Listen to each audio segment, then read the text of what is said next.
Outra coisa importante que deve ser semeada é o cuidado com o teu aspecto físico. Eu sei que isso é efêmero, passageiro, sei que o tempo vai consumir, mas a gente precisa ter em mente que o nosso corpo não é nosso. Quando a gente casa, o nosso corpo passa a ser daquela pessoa com a qual a gente casou, né? Você é casado, teu corpo é da tua esposa. Você é casada, teu corpo é do teu marido. Então, num tempo de tanta cumilança, de tantas guloseimas, tanto prazer que se encontra na comida, né? Eu penso que a gente deve respeito ao Espírito Santo, porque o nosso corpo é templo do Espírito Santo, mas a gente deve também consideração ao nosso cônjuge, porque o nosso corpo pertence a ele. Então, ter cuidado com o aspecto físico, ainda que o físico é o passageiro, isso contribui para a unidade no casamento. É muito ruim quando a pessoa se abandona, é muito ruim quando a pessoa se larga, se deixa, né? Não se cuida. É muito ruim quando a pessoa não atenta para a higiene do corpo, principalmente quando você entende que você abraça outra pessoa, que você beija outra pessoa, que você faz sexo com a outra pessoa. É muito complicado quando você não atenta para o teu aspecto físico, né? Não se entregue, não se abandone. E não se entregue ao pecado também da glutonaria, porque isso vai, de alguma forma, afetar o teu físico, né? Então, isso é uma coisa que você deve semear, porque isso também, uma vez semeado, vai ser uma bênção para o casamento de vocês. Outra coisa importante para ser semeado no casamento é o pagamento da nossa dívida. O que é isso, Franco? Não, a Bíblia diz, Paulo escrevendo aos Coríntios, no capítulo 7, que nós temos uma dívida um com o outro e que a gente deve sempre estar pagando essa dívida. Que dívida é essa, Franco? É a dívida sexual. Sim. O sexo, ele é um elemento importante no casamento.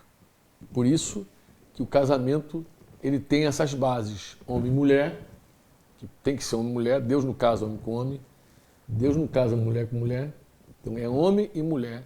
E diz, deixará o homem, seu pai e sua mãe, deixar a dependência do pai e da mãe, econômica, psicológica, se unirá à sua mulher, faz um pacto com ela, né? Empenha a palavra de estar com ela, de viver para ela, um pacto mútuo, voluntário, livre, e depois diz, serão ambos uma só carne. A gente olhando para as escrituras, a gente sabe que o sexo, ele sela o pacto, ele sela a palavra empenhada.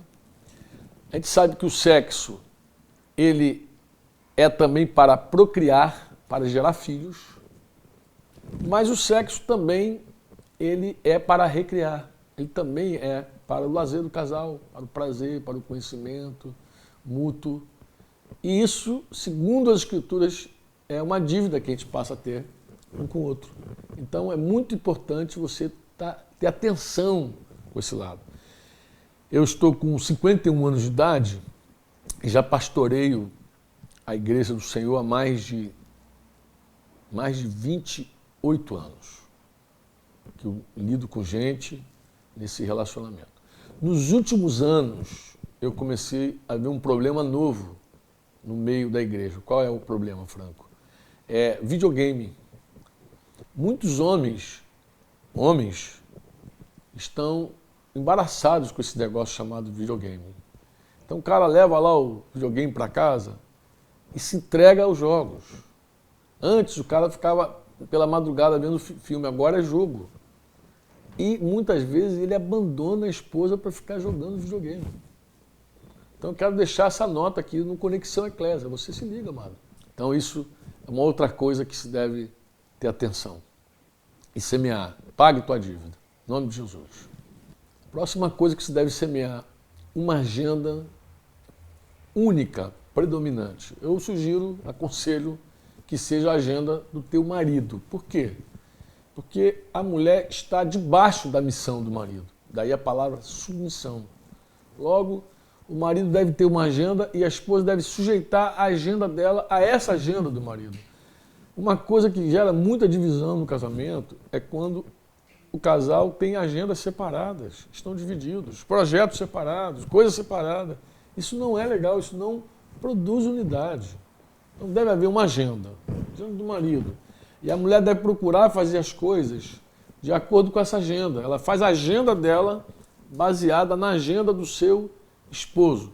Eu sei que eu falando isso, as feministas não vão gostar. Eu sei, mas as feministas já fizeram muito mal aos homens das nossas gerações aí últimas. Esses pensamentos feministas, eles não devem estar no meio da igreja. Porque, do contrário, cada dia que passa, os nossos homens serão menos homens. Menos homens. A falta de homens de verdade na igreja hoje é justamente a ação do feminismo, da cultura feminista ao longo desses anos. Então, ser cristão não é ser machista, mas ser cristão também não é ser feminista. Quando eu digo que a agenda do homem deve predominar, é por causa da ordem que Deus deu. O homem é o líder da casa, é o cabeça da família. Não adianta você apenas desejar ter uma família unida. É importante que você trabalhe para esta unidade.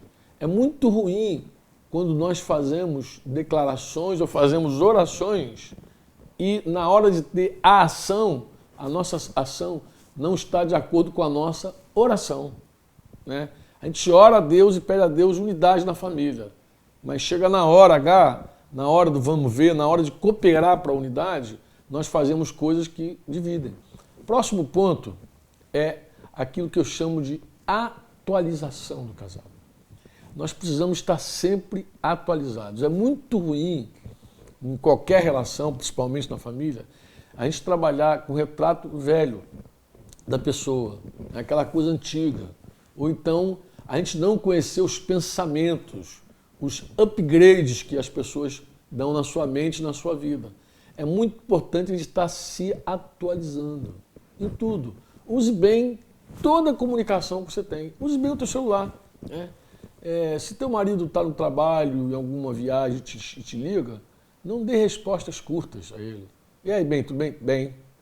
Como é que tá? Tá. Você tá bem? Tá legal. Sim. Como é que estão os filhos? Bem. Se ele ligou, aproveita para conversar. Aproveita para saber se está tudo realmente bem com a outra pessoa. Se você está na tua casa e acontece um apagão, deu um apagão lá, puf, apagou tudo. Você não tem internet, você não tem... Faz de conta que teu computador acabou a bateria, normalmente acaba a conexão com a internet, obviamente, teu 3G não está funcionando lá, e aí você e tua esposa só.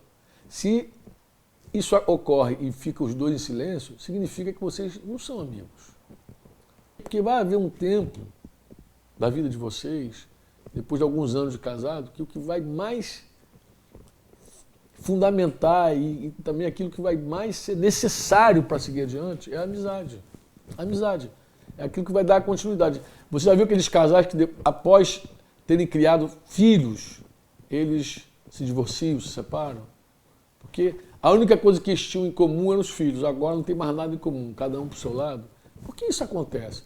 Porque embora passaram anos juntos, não foram amigos, não investiram na amizade. Um outro ponto que nós devemos observar, considerar é o seguinte. Muito legal no casamento a gente ter uma capacidade para quebrar a rotina, para romper a rotina. Se espera alguma coisa e a gente nunca tem iniciativa de romper aquele sistema, aquele dia a dia, aquela coisa. Acho que uma coisa muito saudável para o casamento, que deve se semear também, que é fazer um dia diferente, fazer uma noite diferente. Administre bem o seu recurso, o seu dinheiro na família, usando também quebrar a rotina. Bem, a última coisa que eu quero falar, para fechar essa nossa série do Conexão Eclésia, é o quê, Franco? É você conhecer e respeitar o papel um do outro. Eu poderia agora começar uma nova série. Qual é a série? Falar do papel um do outro, né? O marido é chefe, o marido é amante, o marido é esposo, é provedor, tem a responsabilidade na educação dos filhos, tá, uma série de papéis. A mulher é esposa, é amante, é amiga, está debaixo da missão do marido, ela cuida da casa, ela tem a responsabilidade da educação das meninas. Então, isso são vários papéis, vários papéis. É importante a gente conhecer esses papéis, respeitar esses papéis, porque, do contrário, nós vamos ter problema. Junto com esses papéis, eu quero agregar uma coisa que eu também falei lá no casamento do Daniel e da Yasmin. O que foi? Sujeite-se às prioridades do Senhor. Sujeite-se. Outro dia eu ouvi um amado meu dizer: eu procurei na Bíblia as prioridades, não encontrei. Não tem prioridade? Tem prioridade, sim. A prioridade é primeiro Deus. Ame a Deus sobre todas as coisas. Ame o teu próximo como a si mesmo. Então, Deus vem antes do próximo. Embora tudo comece em Deus, de fato, tudo está em Deus, o princípio é Deus realmente. Deus nos ensina a considerar algumas coisas mais importantes que outras. Deus nos ensina. Então, além de conhecer os papéis, nós precisamos também ordenar as nossas prioridades. Quando nós quebramos as nossas prioridades, Deus é primeiro, Franco? Deus é primeiro. Família depois? Família depois. Trabalho depois de trabalho. A família vem antes do trabalho. Quando você começa a colocar trabalho antes da família, tu vai pagar a conta. É uma questão de tempo. Você vai pagar a conta. Você não faz bem o teu trabalho sem cuidar bem da tua família. Tua família, inclusive, precisa ser muito, muito unida para o teu trabalho, ele ser um bom trabalho. Bom trabalho. Essa coisa do link do esposo com a esposa, né? A mulher compreender bem a missão do marido e estar debaixo da missão do marido, isso vai possibilitar muito, vai favorecer muito o teu trabalho. Mas se isso está quebrado, o teu trabalho pode esperar, porque isso é mais importante. Porque daqui um pouco você não vai ter mais família, só vai ter trabalho. Se tiver trabalho. Considera aí que tudo que a gente falou ao longo desse tempo aí, você vai, em nome de Jesus, colher bons frutos. Você vai colher o fruto da unidade. E uma casa unida, ela vai subsistir. Porque a casa dividida, ela não subsiste. Mas a casa unida, ela vai subsistir. E ela não pode ser unida sem a bênção do papai.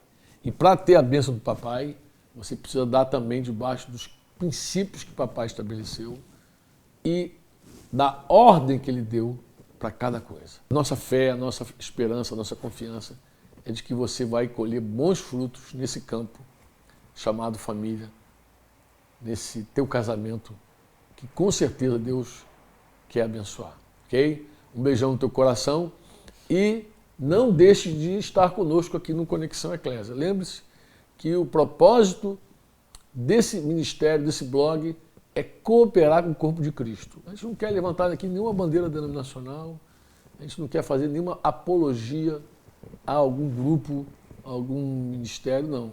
Nosso trabalho aqui é só servir ao corpo de Cristo. Espero de todo o coração que o que nós compartilhamos até aqui tenha de alguma forma abençoado a tua vida, teu coração, o teu casamento, tá? Até a outra oportunidade. Em nome de Jesus, um beijão no teu coração.